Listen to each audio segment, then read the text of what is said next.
Hello বন্ধুরা, সবাই কেমন আছো? আশা করি ভালো আছো। আর সবাই জানো যে আমার বাবা কিছুদিন হলো গত হয়েছেন। তো সেই জন্য আমি তেমন ভালো আছি বলাও যায় না।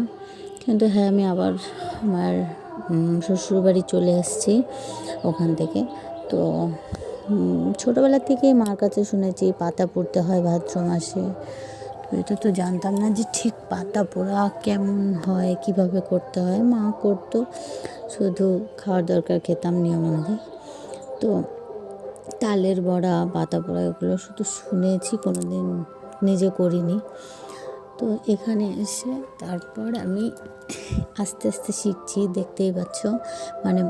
আমার মা ঠিক করে গুছিয়ে দিচ্ছিলো, আমি চেষ্টা করছিলাম, বললাম যে আমি একটু করি, দেখি পারি কি না।